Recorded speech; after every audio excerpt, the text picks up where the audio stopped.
Hey, listeners, we've got Nani Vishwanath, who is a strategic leader dedicated to evolving how organizations approach equity, inclusion, and belonging. She's a consultant with the Courage Collective, and through her previous work at Limeade, Nani has spent years guiding companies away from performative measures towards sustainable systemic change. She's recognized for her ability to bridge the gap between high-level strategy and human-centered execution, fostering environments where authentic belonging is a lived reality rather than just a corporate goal. And I had the pleasure of watching Nani present at last year's International Allyship Day and gave a whole business case and human case for inclusion with amazing case studies around a clothing line and like an accessory line that her employer created. It was very, very cool. So, Nani, I'm so excited to hear what's on your mind this year. Thanks so much for having me. I'm so excited for the conversation. Same. Well, I know you're always like thinking ahead and seeing kind of the metaphorical tea leaves or where we're at. We know, obviously, anyone in inclusion work knows the pendulum has swung very hard the opposite direction as it did in 2020. And I just keep hoping for a moment where we're like settle somewhere in the middle. Like these extremes don't feel healthy or helpful or sustainable to me. What are you seeing right now? Like where are we? I definitely agree on the pendulum swing and have a lot of empathy for folks in the field. It's been a roller coaster. Honestly, of the last 6 years, there's been a lot. And one of the things I've been thinking about is there's two moments in these last 6 years. One, obviously, with 2020 and a resurgence around DEI and organizations. And then again in 2025, with this administration's attacks on DEI, both have been very strong external forces and both have caused organizations to react to those external forces. What's interesting about that is that those reactions have then sort of set the path for how the organizations model DEI. So in 2020, we saw a lot of reactive, I would say, wanting to be on the right side of history, organizations really rushing to put something together with really ambitious strategies to tackle systemic racism, topics that many folks have been working for decades and decades on. And they just weren't sustainable or durable strategies. As we know, so many organizations put people in leadership positions around DEI, but without much in the way of resources or support. And a lot of those folks have since been removed from those roles. It was all based on this external pressure. And then, kind of parallel to that, in a very different way, last year when we saw the administration's threats around DEI, organizations once again reacted, wanting to change the names of things, wanting to remove the work altogether, wanting to reorg so that they could minimize risk in the most effective way. So they thought, and again, it was all based on this like external force.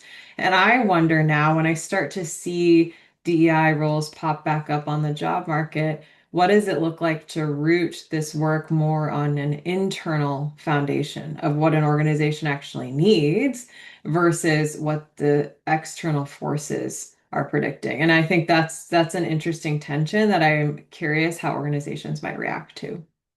Yeah, it reminds me of like my business school days when we did, we called it like a pestle analysis. It was like Mm. political, economic, social, technology, legal, maybe economic is the last E.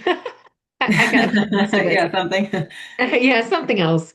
But it's like this is this is not a great market. Like the business nerd inside me, having a DEI business for the last 12 years has been like the external forces are very much against our work. And Right. so I love this framing of like external versus internal. Because if you're relying on external forces, you're going to be on a roller coaster ride forever. And Right. it's never going to work because you're always going to be meandering with the direction of society and things we can't control, like AI and other economic forces. So I love this focus on the internal. Tell me more, Nani, about that. Like, if an organization is internally focused on inclusion work, what does that look like? Hmm. A couple of things I think need to be true. One, the why behind it needs to be really, really solid. It should not be because it's the right thing to do. It should not be because it will make people feel better or something that lacks real connectivity to that organization itself. There needs to be clarity from leaders about why this particular organization is invested in diversity, equity, and inclusion, all parts of that acronym, right? And what it means for that organization's success. And I think one thing that's critical is it should not only be about the internal culture of an organization. I think a lot of organizations believe that DEI should live in HR and should be purely a people function. But the truth is that for people to trust an organization, for people to feel like they're included, for it to feel relevant, that's important for your customers and your consumers as well. And so, how are you really thinking about those tenets, not only about your culture, but about what you produce as a deliverable as an organization? And I think that connectivity is often lacking. And so the why behind DEI gets pretty fuzzy, gets pretty fluffy, and then that's pretty easy to deprioritize when times get tough. Yeah. Yeah. I heard this great way of talking about it. Listeners, forgive me on the attribution error here, but it was like DEI is a row, not a column, meaning it's not like HR or the people department or like wherever you can nest it under something. It goes across all functional areas, all Yeah. lines of business. And yeah, I mean, in hindsight, yeah, the why wasn't very strong, the structure around it and resourcing wasn't very strong. It reminds me of, Simon Sinek's work with like the why in the middle and Mhm. then the what and the how are the rings that we work on next. But when you have the right why aligned with your organization and a very unique one, not a we care about all humans watered down, anyone could say kind of thing, but like why we uniquely care, then the Exactly. what and the how become a lot easier. But I spent a lot of time with companies in 2020, 21, and to some degree 2022 trying to craft that why. And Hmm. I gotta say, Nani, it was really hard to pull that out of leaders. And I don't know what it is about our work that suggests it's only for women or Black and brown people or folks with disabilities or the queer community. It's for everyone. And Hmm. I think as long as leaders, especially senior leaders that are overrepresented as white, straight, hetero males, non-disabled, all the things, as long as they don't see themselves as a part of the work, we're really going to struggle with that. Have you had any success like engaging senior leaders in that why? Or what advice would you give to organizations that the senior leadership just still doesn't see it as part of their job? Yeah, I think that's a real tension, and leaders are balancing so many different priorities. So when it feels additive or like a parallel commitment versus deeply integrated into the why they're there in the first place, then it's never going to be durable, in my opinion. It's always going to feel like an afterthought. And so one of the exercises I've done, gosh, for so many years is called the seven whys, where you have to ask somebody why they do something, and then you have to ask it again and again and again to make sure they really feel clarity there. And it's a very eye-opening exercise. But I think if all of your leaders can do that, the work is going to be so much more successful. And in my Mhm. opinion, should really be because of where we're trying to go strategically as a company, both culturally and in terms of our profitability, Mhm. this is imperative for us to actually be successful. We need to reach more consumers. We need to be relevant for more people. We need to have more people from diverse backgrounds in our rooms, in our culture, in our organization. Those things are critical for our success, and to know that really deeply will Mhm. lend itself to a why. But again, if it's the why is really forced on an external conversation, but for example, the conversation of 2020, I think a lot of organizations jumped into a why that was like, oh, we need to right our wrongs or we need to do the right thing. That just isn't going to last. And with turnover and with the economic changes we've had, it's really easy to say that's just not something we can focus on right now.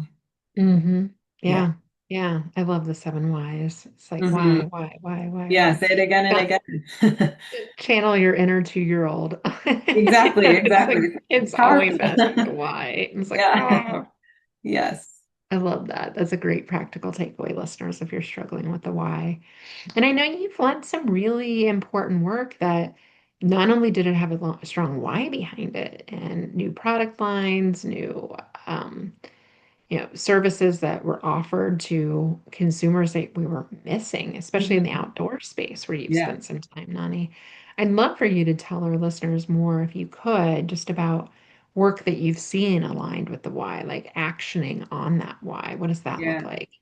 I think the biggest unlock I've seen is this idea that when we design this way, when we think this way, it's not about just improving an experience for a marginalized community or group. It actually improves the experience for everyone. And in my work, we talk about inclusive design, which is this idea of building with and for those that are most marginalized or who face the biggest barriers or most amount of friction, learn from their experiences with them and then build something better. And it just leads to better design. And that can be the case for a physical product, which I've seen that happen, but it can also be the way you think about a system. For example, let's look at a hiring, pipeline from when somebody learns about an organization to when they interview to when they start at that company, all of that, if you look at the biggest points of friction for people who experience that, whether they be from marginalized backgrounds or not, you start to understand, oh, if we fixed those,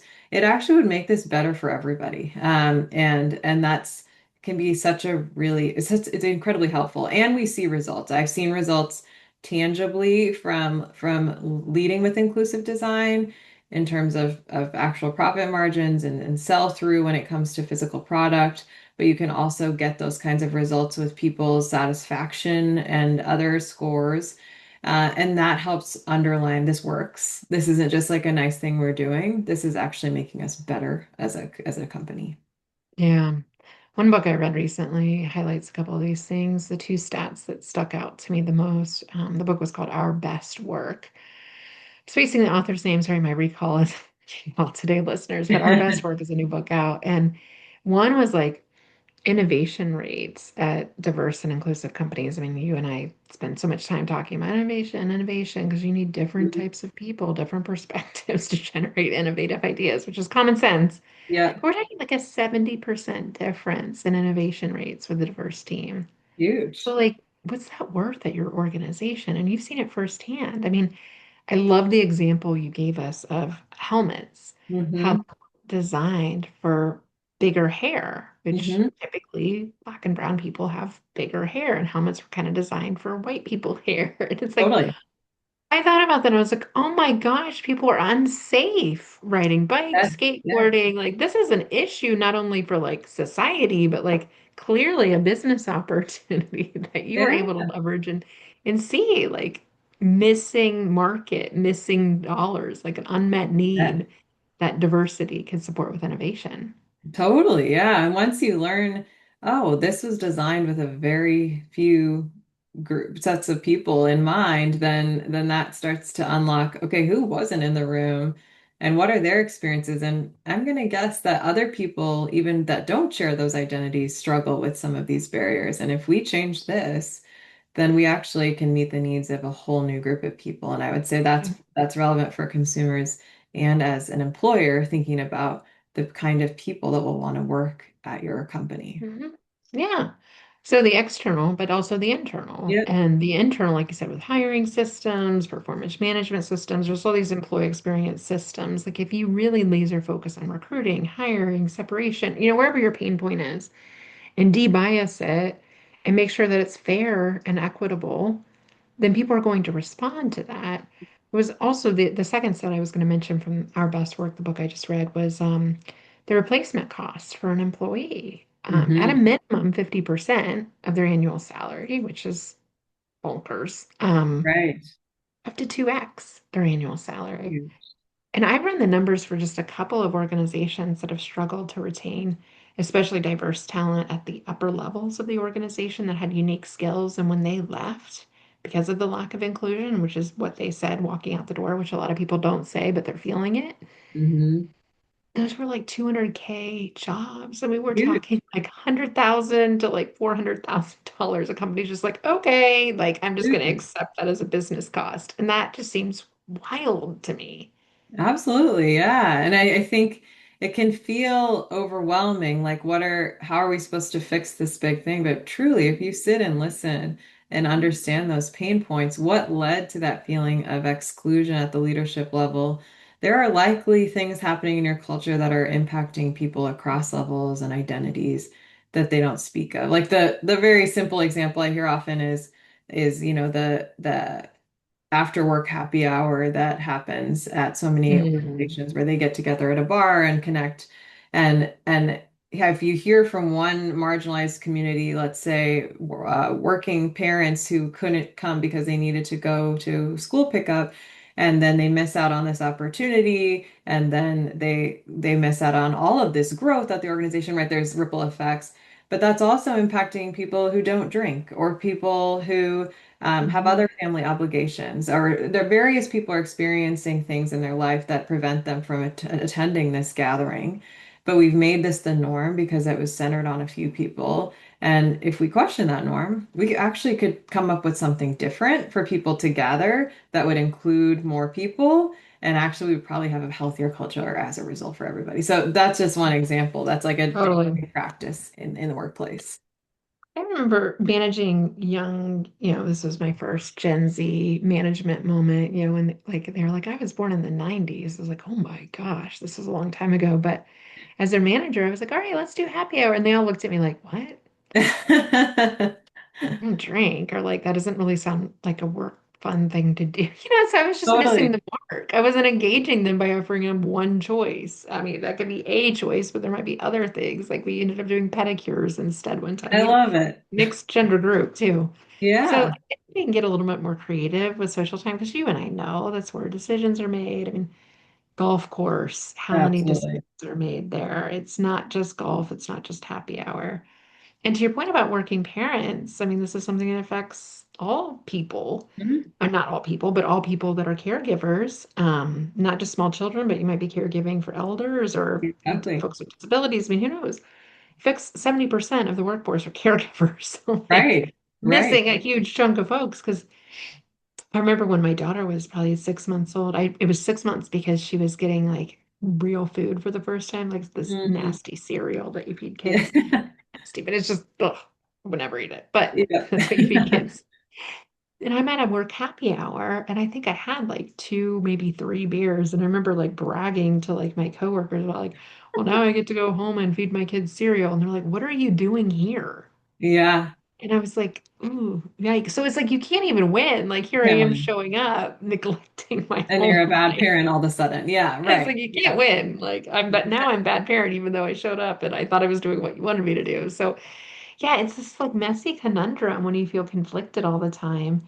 And as folks, especially, non-dominant identity folks advance in an organization, the more you feel this like angsty, like, do I belong here? Is this really Totally. aligned with me, my values, like what I want out of life? And I've Yeah. heard that story. I'm sure Nani, you have too, like so many times. It's not just one thing, it's like a whole collection of things that leads to Yeah, that. absolutely. For many people, I think something interesting I'm learning about Gen Z too is there's just a different relationship with work, and Hmm. maybe the idea of us all hanging out outside of work isn't a priority, right? It's I want to feel like I can do my best work here and that I my identity isn't going to prevent me from doing so, and that will give me belonging. And so like what do people actually need? I think the baseline is how are you embedding that listening? That with and for is like the fundamental to how I see this work being successful. And if you're only designing for people and not with them, you'll just keep missing the mark. Hmm. I love that. Yeah, with, not for. Such an interesting power dynamic. And International Allyship Day last year, when we surveyed folks, that was like one of their main takeaways, Bonnie. So that like you Mm, hit that message so well. And it really speaks to all things, like how we're designing anything, any workplace system internally, product or service externally.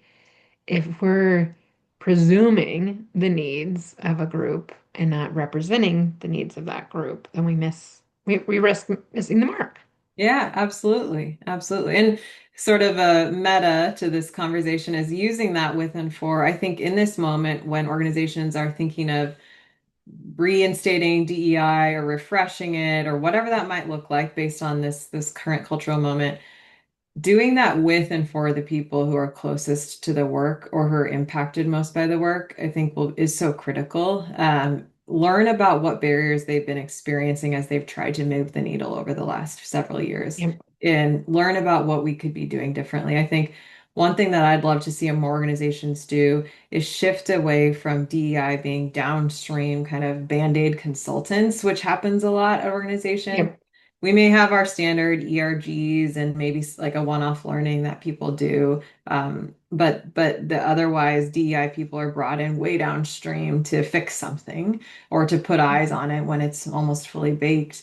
But what does it look like to think about that completely differently in this moment? What if you built teams that are about systems, and embedding that way of thinking across systems rather than fixing it later? You have a chance to re-envision these roles entirely to put people in more successful positions, but do it with them. I think if we do it from a high leadership perspective that doesn't really understand what the barriers are, then again, we'll miss the mark. Yeah. Yeah. I love that. I love that. So in this pivotal moment where the pendulum looks like it's at least like slowing down and maybe recentering, and Yeah. I know there's a lot of mistakes we can learn from in the past. So no matter what, and I think we all knew this with the election results, like our work's never going to be the same, right? I remember being like DEI, I don't see that acronym making it.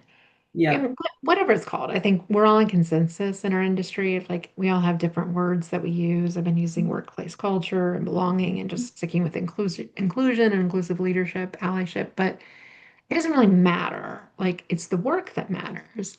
And I wonder, Yes. Nani, like as you look into the future and see the future of our work, what do you think it looks like when we design it, redesign and deploy it in a more meaningful way? I think the biggest thing is it doesn't feel like a parallel initiative. It feels fundamental to overall success. And that integration is so key. I think when people are evaluating their programs, does it feel like DEI is an add-on, or does it really feel like it's part of the way the organization moves and works and delivers? And that if it's the former, it just will continue to, as we've talked about, fall off, in these moments of tension. And so I think reconsidering that, ensuring that teams have what they need to be able to deliver integrated work upstream, that we'll see more success. And that's where that inclusive design, that idea that it's better for everybody, leaders, organizations will just know that, right? And that Mhm. will be just a known understanding rather than something that you have to prove time and time again. Yeah. I was just doing some research on this, like the top 10 companies, at least publicly, that have committed to DEI. And it's really interesting when you look through them. I think we all know Costco, which exemplifies exactly what you're talking about. They Yeah. were one of the first to come out and say, we wouldn't even know how to take this out of our Yeah. to your Yeah. Like point, it's this like is so who we fundamental to who are. we are. Like, I just thought they were like, we don't know how to do that. Right. And look Come what it after did, me. right, for their consumers. When the consumers see a values aligned place, stick to Yeah. what they say, it's huge. It's huge. And conversely, when we see organizations leave it, they want to leave too. So I think, Yeah. yeah. And Like, to look at Target. The Costco exactly, Target comparison is a great exactly. story. Foot traffic, business results, all It highly says it correlated right with those. there. Yeah. Yeah. And to your point about naming, I totally agree. I think the work is more important than the label. And in 2025, I heard so many organizations say, should we change what we call it? Like, should we? And again, but it was just so much focus on the external pressure, not the why. So that's what we'd ask, why? Why are you Right. changing it? And what is Yeah. the alternative and why is that more powerful? And if it's purely to avoid being, you know, bound, then I think you best reconsider that why a little bit, and find Yeah. something that will actually last you through this moment. Yeah, that's why the seven whys is so Yeah. important. I also thought what's interesting about those that are committed and have the strong why and the connection to their culture and their fundamentals, like you said, are also happen to be industry leaders like Apple, Delta Airlines, Cisco, IBM. Like these are companies that have the largest market share in their industries. Like Absolutely. Apple is the most valuable company on the planet right now. So it's like, hmm, not that. And this is where I get stuck, Nani, because it's like not that you shouldn't that shouldn't be your why to No. like get more money. But we're in a capitalist society. And Yeah. Yeah. so that is part of it. It is.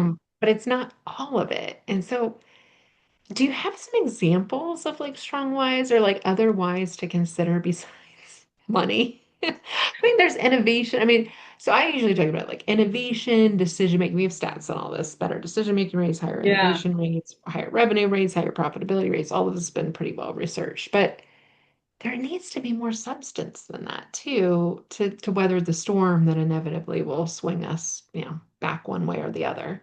Yeah, I think the money is truly an outcome of better Yeah. design, right? And the word Hmm. I come back to a lot is relevance. I think Hmm. we talk a lot about belonging and inclusion, and I think those are critical components, but one that feels maybe more durable to me at times is relevance because you need to remain relevant to both your employees and to your consumers. And to do so, you need to understand their needs and a diverse set of needs, right? And so that is what these companies that are doing it well really get.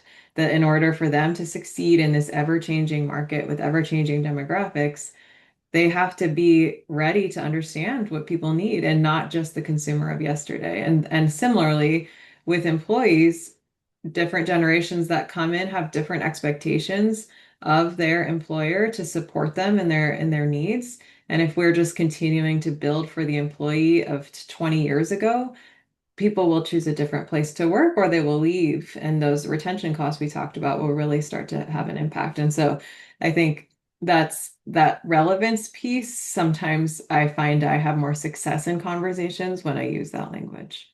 Yeah. Well, and it's really interesting because Brene Brown has on her, and a lot in her research that the number one fear that people have around our work is the fear of irrelevance. And so, Yeah. like, the very fear that you have is like the thing that you get when you do When you do this. it well, yeah, and it's not just to have a stamp on your resume or your company website that says we do this, right? It makes us better and we understand. And if it's not making you better, reevaluate the work. Figure out how Hmm. it can. Do it with the people who are closest to it and get a better model. You don't have to copy and paste what you did in 2020, but understand how you might evolve it. Yeah. I love this. Well, Nani, thanks so much for your wisdom. Thanks so much for your work. Again, such a hit at International Allyship Day last year. I'll have to have you back in 2027. And so many great stories and just such great application of the work. Nani, tell our listeners, is there a way that they can follow you, connect with you, maybe LinkedIn or elsewhere? Yeah, the best way to connect with me is LinkedIn. I'm always down to connect with folks in the field or who are wanting to make change and have a lot, like I said, a lot of empathy for people with the roller coaster we've been on. So would love to connect and absolutely would love to come back to International Allyship Day. Take it, listeners. You heard her commit there. I love it. I love it. Thank you so much. Such a great conversation, and I'm thankful that you're doing this important work all over. It's really important. Thank you.